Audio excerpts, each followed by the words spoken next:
और फिर कुछ बोलना मत, कैंसिल। 2-3 बार सबका बढ़ा चुके हैं। चलो क्या था, अम्ल के रासायनिक गुण। रासायनिक गुण देखो, पीछे अम्ल पढ़ चुके कि अम्ल क्या होता है। अम्ल वह है जो स्वाद में खट्टा होता था, नीले लिटमस पेपर क्या कर देता है, लाल कर देता है। ठीक, वो सब अम्ल कहा जाता है। अम्ल का पीएच मान 7 से कम होता है। ठीक, अम्ल को पहचानने की मेन प्रक्रिया क्या है कि उसका अगर पीएच मान 7 से कम हो गया तो अम्ल है। अच्छा देखो, अगर ये तुमसे अगर कोई क्वेश्चन कर दे कि अगर हमारे पास कोई पदार्थ है, ठीक, कोई पदार्थ है जिसको हमको पता नहीं है कि उसका स्वाद कैसा है, यानी कि वो अम्ल है, क्षार है या लवण है, किस प्रकार का है, उदासीन हमें नहीं पता है, तो उसको हम कैसे चेक करेंगे। तो हमारे पास चेक करने कुछ तरीके होते हैं। जैसे पहला तरीका और सबसे आसान तरीका जिसको हम लोग बोलते हैं चक्कर, यानी कि उसको हम लोग क्या कर सकते हैं, उसका स्वाद लेकर हम लोग चीख सकते हैं। तो जैसे अगर स्वाद लेकर अगर हम उसको बताने की कोशिश करेंगे तो बहुत सारे ऐसे पदार्थ हैं जो क्या होते हैं कि स्वाद लेने के बाद, यानी कि अगर उसको हम लोग जुबान पर रखें तो हो सकता है कि वो उसमें पॉइजन हो, किसी प्रकार का वो जहर हो जो हमारे को क्या कर सकता है, दूषित कर सकता है, यानी कि उससे हम लोग की जान की खतरा बन सकती है। तो उसके लिए हमारे पास उपाय क्या है, एक होता है कि पीएच पेपर से चेक करें। अगर स्वाद अगर उसके ले रहे हैं तो अगर जान माल की खतरा आ रही है तो हम लोग पीएच पेपर से चेक करें। तो पीएच पेपर से चेक करेंगे, अगर उसका पीएच मान 7 से कम आ गया तो क्या होगा, अम्ल होगा। और 7 से अधिक होगा तो क्षार, और 7 रहा तो हम लोग क्या बोलते हैं, उदासीन है। ठीक, ऐसे चेक कर सकते हैं। उसके बाद अगर उससे ना चेक करना चाहे तो हम जो है लिटमस पेपर से चेक कर सकते हैं। हमारे पास 2 लिटमस पेपर होता है, एक तुमको बताते हैं, एक लाल रंग का आता है, एक नीले रंग का आता है। तो लाल रंग से हम लोग किसको चेक करते हैं, ये क्षार को, और नीला से किसको चेक करते हैं, अम्ल को। अगर दोनों उसमें डालेंगे, लाल और नीला मान लो दोनों से चेक करेंगे, अगर लाल वाला डाल दिए, लाल का लाले रहा, कोई कलर नहीं बदल रहा है, तो यानी कि अब फिर उसमें नीला डालो, और नीला अगर लाल में बदल गया तो वो अम्ल है, और लाल वाला डालने अगर नीला में बदल गया तो क्या है, हमारा क्षार है। तो ये एक प्रक्रिया हुआ। उसके बाद पीएच पेपर से भी चेक कर सकते हैं, पीएच पेपर से बताएं, पीएच पेपर से चेक कर सकते हैं। उसके बाद और कुछ पदार्थ है, जैसे एक फिनाफ्थेलिन आता है, उससे भी हम लोग चेक कर सकते हैं। अगर फिनाफ्थेलिन में अगर क्षार रहा, फिनाफ्थेलिन डाल देगा तो तुरंत जो लाल रंग में बदल जाएगा, तुरंत पूरा लाल हो जाएगा। ठीक, और भी ऐसे जो है मेथिल आयरन जाता है, इस मेथिल आयरन से भी चेक करते हैं। ये सब ऐसे पदार्थ है जिनका उपयोग करके हम लोग चेक कर सकते हैं कि वो अम्ल है अथवा क्षार है। ठीक, तो फिलहाल में उसी का जो भौतिक गुण तुम लोग पढ़ चुके कि उसका भौतिक गुण क्या था, स्वाद में खट्टे होते हैं। दूसरा, नीले लिटमस पेपर को लाल कर देते हैं। तीसरा गुण ये था कि उनकी प्रकृति संक्षारक होती है, यानी कि अगर वो किसी कपड़े पर, लकड़ी पर इत्यादि पर पड़ते तो क्या कर सकते हैं, उसको नष्ट कर सकते हैं। ये सब उसके भौतिक गुण थे, और भी कुछ भौतिक गुण उसमें हम जो पढ़ाए हैं। अब उसके रासायनिक गुण देखा था। रासायनिक गुण में क्या, रासायनिक गुण यानी कि फिलहाल में हमें यही समझना है कि अभिक्रिया करेगा। रासायनिक गुण का मतलब फिलहाल में क्या करेगा, अभिक्रिया। तो हम यहाँ पर अभिक्रिया सिर्फ करेंगे तो सिर्फ प्रबल अम्लों के साथ करेंगे, जिसमें सबसे पहला गुण आता है कि अम्ल का, हिंदी में अम्ल का धातु से क्रिया, धातु से क्रिया। तो जब अम्ल को धातु से क्रिया कराएंगे तो देखो, अम्ल को जब धातु से क्रिया करेंगे तो ये क्या करता है कि हाइड्रोजन गैस मुक्त करता है। तो इसको अगर हम लोग हिंदी में लिखना चाहेंगे तो ऐसे लिखते हैं कि अम्ल को धातु से क्रिया करने पर हाइड्रोजन गैस मुक्त होती है। मुक्त होती है, मुक्त का मतलब जानते हो ना, उसमें से निकल जाता है। अच्छा, इसका एक फॉर्मूला टाइप लिख देना है कि आखिर इसको कैसे हम लोग क्रिया में कैसे लिखेंगे। तो वो क्या है हमारे पास कि अम्ल आ प्लस धातु। तो अम्ल को अगर हम लोग धातु से क्रिया करेंगे तो क्या बनेगा, एक बनता है लवण और एक बनता है क्या चीज, हाइड्रोजन गैस। तो हम सीधे लिख दे रहे हैं H2 और मुक्त अवस्था, यानी कि ऐसे तीर का चीज ऊपर लगा दे रहा है। ठीक, अब ये हमारा एक प्रक्रिया हो गया, इसी के अनुसार सब सारी प्रक्रियाएं होती हैं। जैसे HCl हो गया, HCl को अगर हम किसके साथ कराते हैं, मैग्नीशियम के साथ, तो क्या बनेगा, MgHCl से क्रिया करके क्या बनेगा, MgCl2 बनेगा ना।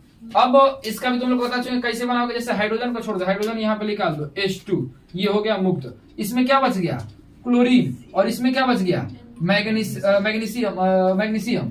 तो मैग्नीशियम और क्लोरीन का तुम्हें नहीं समझ में तो फॉर्मूला बनाओ। जैसे मैग्नीशियम का 2, क्लोरीन का 1, ऐसे तिरछा तिरछी गुणा करो तो कितना हो जाएगा MgCl2। ठीक, मैग्नीशियम का समझते हैं यहाँ पर लिखना, समझते हैं यहाँ पर 2 होता है, क्लोरीन का कितना होता है 1। ठीक, प्लस माइनस यहाँ पर मत लिखना, तो दोनों को तिरछा तिरछी गुणा करेंगे तो क्या बन गया MgCl2, और ये हमारा लवण बन गया, यहाँ पर हाइड्रोजन गैस मुक्त हो जाएगा। ठीक, ऐसे एक और देखो, जैसे H2SO4 H2SO4 इसकी अभिक्रिया अगर हम लोग करा दे एल्युमिनियम के साथ, तो H2SO4 जब इसकी अभिक्रिया हम लोग एल्युमिनियम से कराएंगे तो क्या बनेगा, देखो ऐसे ही एल्युमिनियम और सल्फेट इन दोनों का एक फार्मूला लिखो, तो एल्युमिनियम सल्फेट का फार्मूला लिखेंगे, फिर ऐसे ही एल्युमिनियम और सल्फेट SO4, तो एल्युमिनियम का समझ कितना होता है 3, सल्फेट का 2 होता है। ठीक, तिरछा तिरछा से गुणा करो तो क्या बनेगा Al2SO4 का होल थ्रेड, यानी कि क्या बना Al2SO4 का होल थ्रेड। अब प्लस यहाँ पर जो हाइड्रोजन गैस है सेम टू सेम वही रहेगा। ठीक, तो ये हमारा कौन सा गुण हो गया, हमारा अम्ल का धातु के साथ। अब उसके बाद आगे देखो, अगर जो नहीं आया होगा वो पूरा आज के लिए यहां से समझ जाएगा। उसके बाद अब अगला गुण देखो, अगला कि अम्ल का धातु कार्बोनेट या देखो अब 2 को एक ही में लिख रहे हैं, अलग अलग हम करके इसको बताएं, लेकिन दोनों एक ही में लिख रहे हैं। अम्ल का धातु कार्बोनेट या धातु हाइड्रोजन कार्बोनेट, धातु हाइड्रोजन कार्बोनेट। और देखो धातु हाइड्रोजन कार्बोनेट जो है, कार्बोनेट इसको जो है एक और नाम से बोला जाता है जिसको धातु बाई कार्बोनेट बोला जाता है। हाइड्रोजन कार्बोनेट को हम लोग सीधे बोलते हैं बाई कार्बोनेट, तो हम यहाँ पर कोष्टक में लिख दे रहे हैं धातु बाई कार्बोनेट। तो दोनों का मतलब याद रखना कि दोनों का मतलब सेम ही होता है, जहां पर भी हाइड्रोजन ऐसे लगा होता है उसको जो है बाई पढ़, जैसे एगो सल्फेट होता है, पढ़े हो ना, सल्फेट यहीं पर है, सल्फेट है, और यहीं पर H इसके क्या लगा होता है, ये जो है बाई सल्फेट हो जाता है। ठीक, धातु बाई कार्बोनेट से क्रिया देखो, अब इसकी क्रिया देखा जाए तो धातु कार्बन, धातु कहने का मतलब हमारे पास कोई भी धातु रहना चाहिए। ठीक, जैसे मान लो कि मैग्नीशियम हमारे पास एक धातु है, कार्बोनेट का होता है CO3, तो ये हमारा एक फार्मूला बनेगा किसका, मैग्नीशियम कार्बोनेट, यानी कि धातु कार्बोनेट का फार्मूला। तो मैग्नीशियम को समझ सकता 2, कार्बोनेट का भी होता है 2, ये 2 से 2 कट देगा, यानी कि इसका फार्मूला क्या हो जाएगा MgCO3 हुआ। वैसे ही अब आगे मान लो कि हमको बाई कार्बोनेट लिखना है, जैसे Mg बाई कार्बोनेट हम क्या बोले, बाई कार्बोनेट हाइड्रोजन कार्बोनेट, यानी कि HCO3 होता है। ठीक, इसका संयोजकता 1 हो जाता है और इसका संयोजकता कितना है 2, तो इसका हम लोग अगर फॉर्मूला लिखेंगे ऐसे ही तिरछा तिरछी गुणा करके तो क्या बनेगा MgHCO3 का होल ट्वेल्व, ये लिखेगा। तो अब इन्हीं सब का अभिक्रिया देखना है कि आखिर अब ये जब अम्ल से अभिक्रिया करेंगे तो क्या बनेगा। तो इसका भी एक लाइन हम हिंदी में लिख दे रहे हैं कि अगर ये बनता है तो क्या बनता है, तो जब अम्ल धातु कार्बोनेट या धातु बाई कार्बोनेट से क्रिया करता है तो क्या क्या बनता है, लवण, उसके बाद जल तथा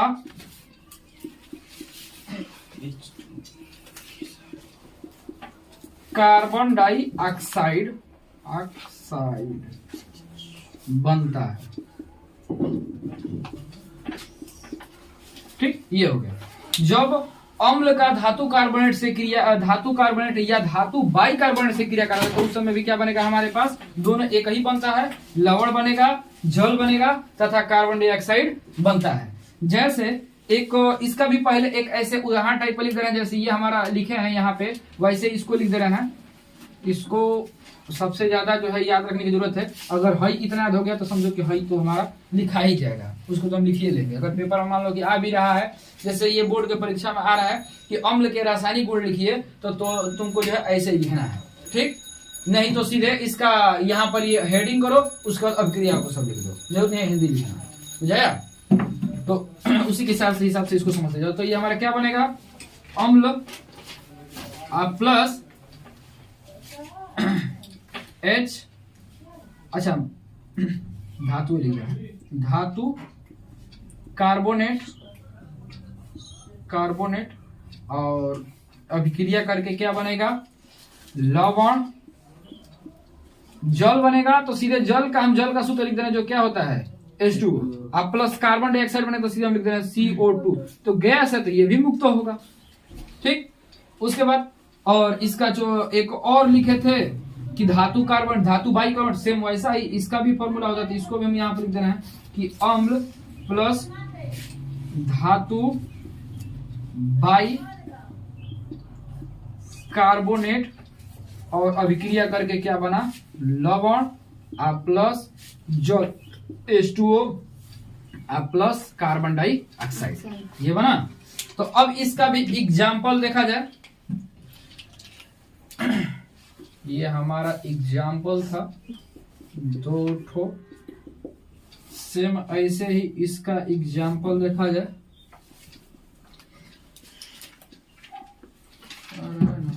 नीचे नहीं जा रहा जगह, ठीक है।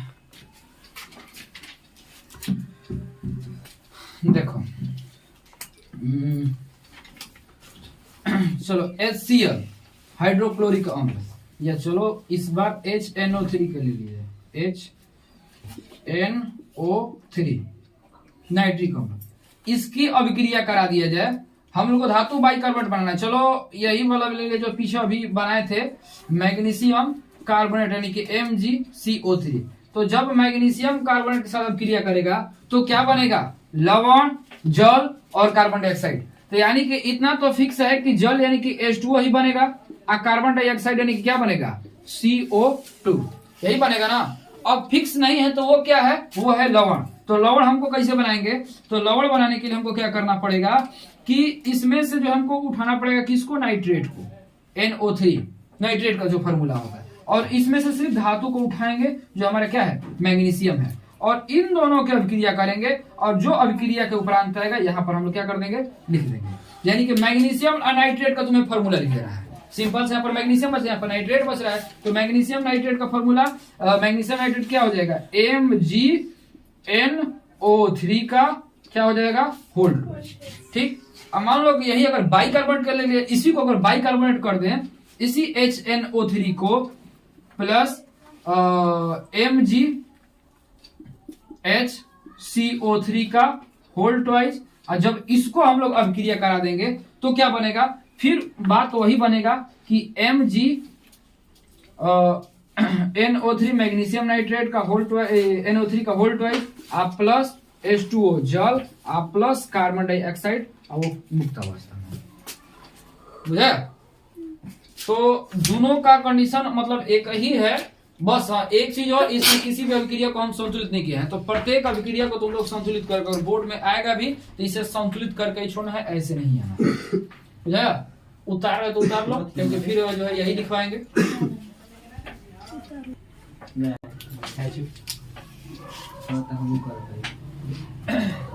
चलो अब आगे देखो तीसरा, मच्छर मारने में कैमरा मत मार देना। अम्ल का धातु ऑक्साइड, बोलते नहीं है भैया, वो भूखे हैं, सुबह का कोचिंग बंद है, बेचारे नाश्ता तक नहीं किए हैं। सुबह का तो मान लो हो गया, आप ना कराएंगे, मुंह धोकर आए, कुछ नाश्ता उससे कर लिए, अभी तक कोई कुछ खाया नहीं है, तो भाई उन लोगों को भी खाने पीने दो। ये बात सही बोला। चलो अब आगे देखो, अम्ल का धातु ऑक्साइड के साथ, धातु ऑक्साइड से क्रिया, जब अम्ल धातु ऑक्साइड से क्रिया करता है तो लवण तथा जल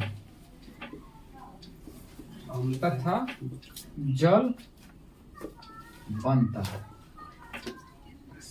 ठीक, तुम्हारा इतना बोलना भी हो जाएगा, बोलो मत। जब अम्ल धातु ऑक्साइड से क्रिया करता है तब क्या होता है, तो लवण बनता है और क्या बनता है, जल। तो देखा जाए इसका भी पहले फॉर्मूला टाइप पर लिख दें, क्या बनेगा, अम्ल प्लस धातु ऑक्साइड तो क्या बनेगा, लवण प्लस जल H2 बनेगा ना। ठीक, अब आगे देखो, तो इसका भी एक एग्जाम्पल्स देखा जाए कि कैसे कैसे जो है क्या क्या बन सकते हैं।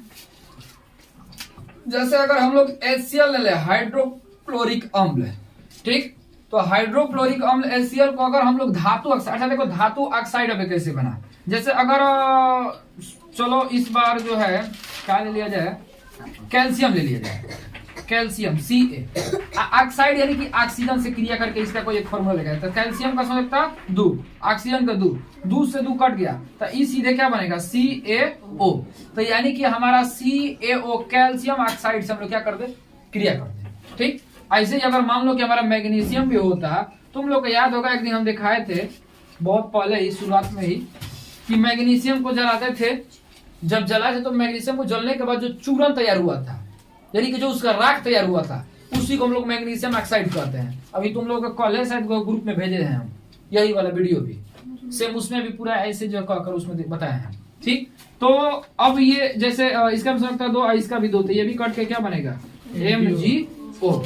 ठीक, ऐसे ही एल्यूमिनियम रहता था, एल्यूमिनियम ऑक्साइड हो जाता, ठीक, क्योंकि धातु ऑक्साइड हमें बनाना है। तो क्या हो जाएगा, देखो सबसे पहला चीज तो यहाँ पर जल जो बनना है वो तो निश्चित है, H2 ही बनेगा, जल का तौर तो कोई फॉर्मूला नहीं बनेगा। जो निश्चित नहीं था वो क्या था, लवण है। तो ये लवण कैसे बनेगा, इसमें से क्लोरीन ले लेना है हमें, ये हर बार की प्रक्रिया वही है, इसमें से हमें क्लोरीन ले लेना है और इसमें से जो है कैल्शियम ले लेना है। इन दोनों का मिला के एक फॉर्मूला जो क्या हमारा होगा, कैल्शियम कार्बोनेट, कैल्शियम क्लोराइड। ठीक, कैल्शियम क्लोराइड यानी कि क्या होगा, CaCl2। ठीक, ये हमारा हो गया। अगर मान लो कि यही हम ले ले H2SO4, इसको संतुलित सभी लोग करोगे। ठीक, H2SO4 का अगर हम मान लो कि यही मैग्नीशियम ऑक्साइड के साथ क्रिया करा दे MgO के साथ, तो जब अब क्रिया करा देंगे तो क्या बनेगा, यहाँ पे Mg हाई सल्फेट सब क्रिया करेगा, यानी कि MgSO4, क्योंकि इसका भी दो होता है तो कट जाएगा MgSO4 प्लस क्या बना, H2O, ये हमारा बनेगा। अच्छा, अब एक मेन चीज, इतना तो हो गया, इतना तो आप आगे समझ गए, ऐसे ही सब अब क्रिया करना है। अब जैसे इसको तो सब लोग जानते हैं, ये क्या है, अम्ल है, इसकी प्रकृति कैसी होती है, अम्लीय है, ये अम्ल है, इसकी प्रकृति कैसी होगी, क्षारीय है। अरे नहीं, ये भी अम्ल है। ठीक, ये कैसा है, अम्ल है। अब ये कैसा, ये क्या बना, लवण। तुम लोग को पता है कि जिसमें H+ हो उसको अम्ल कहते हैं, जिसमें OH- हो उसे क्षार कहते हैं, और जिसमें इन ये दोनों ना हो उसे क्या कहते हैं हम लोग, लवण कहते हैं। लेकिन कुछ समय के बाद ये कहा नाम था आर्हेनियस का, कुछ समय बाद इस कहा नाम को खत्म कर दिया गया, यानी कि ये जो है कहा नाम उनका गलत हो गया। अब कुछ ऐसे पदार्थ भी निकले जिनमें ना H+ मिलता था ना OH- मिलता था, लेकिन वो भी अम्ल और क्षार में आते थे, उनका भी स्वाद कुछ न कुछ मिलता ही था, यानी कि या तो खट्टा मिल जाता था या जो है तीखा या कड़वा मिल जाता था। जैसे अगर तुमको धातु कार्बोनेट या धातु बाइकार्बोनेट, या जिसे हम लोग क्या बोलते हैं, हाइड्रोजन कार्बोनेट, अगर ये मिल जाए और नहीं तो धातु ऑक्साइड मिल जाए, यानी कि धातु को जला देने पर उनका जो राख मिल रहा है, धातु ऑक्साइड, इन तीनों की जो प्रकृति होती है वो हमारा होता है क्षारीय। ठीक, ये कैसे होगा, क्षारीय, जितने भी धातु कार्बोनेट बनेंगे, जो भी पीछे पड़े तो जो धातु कार्बोनेट यहाँ पर बना रहे थे ना, धातु कार्बोनेट हम लोग अब क्रिया कर रहे थे तो अम्ल से यहाँ पर लवण बना था। तो जितने भी धातु कार्बोनेट थे वो क्या, उनकी भी प्रकृति कैसी थी, क्षारीय ही थी। और ये अम्ल, ये जो धातु ऑक्साइड बने इनकी भी प्रकृति कैसी थी, क्षारीय ही थी। ठीक, यानी कि अगर ये इनका स्वाद पूछा तो इनका स्वाद कैसा होगा, तीक्ष्ण या कड़वा होगा, यही इनका स्वाद हो जाएगा ना। तो ये चीज एक याद रखना है। कभी अगर मान लो कि कोई क्वेश्चन तुमसे पूछ दिया कि ठीक है तो इसमें बताओ इसकी प्रकृति कैसी है, तो याद रखना कि अगर कैल्शियम या ऑक्सीजन से क्रिया, यानी कि धातु ऑक्सीजन से क्रिया किया है, ऑक्सीजन के साथ जो है क्रिया करके एक फॉर्मूला लिखे हो, यानी कि धातु ऑक्साइड लिखे हो, तो इसकी भी प्रकृति कैसी होगी, क्षारीय। अगर जैसे मान लो कि यही पूछ दे हम कि ये हमारे पास है calcium carbonate CaCO3, calcium carbonate, इसकी जो है प्रकृति कैसी होगी, ये स्वाद में कैसा होगा, तो कैसा होगा, क्षारीय होगा। ये एक चूना पत्थर है, चूना पत्थर तो सबको मालूम है, चूना कैसा लगता है, कड़वा लगता है ना, ठीक, तीक्ष्ण कड़वा। तो ये चूना है, तो ये तो मान लो सबको पता है। अगर हम लोग ले लें सोडियम कार्बोनेट Na2 होता है, Na2CO3, इसकी प्रकृति कैसी होगी, ये जो है धामन सोडा है, तो इसकी प्रकृति कैसी होगी, ये भी जो है कड़वा होगा, क्षारीय ही होगा। ठीक, तो ये सब जो है क्या थे, ऐसे तुमको मिल जाएंगे, तो वो क्षारीय या जिसको बोल सकते हैं कि इनकी प्रकृति कैसा होगा, तीक्ष्ण या कड़वा होगा। ठीक, बुझाया, काम समाप्त।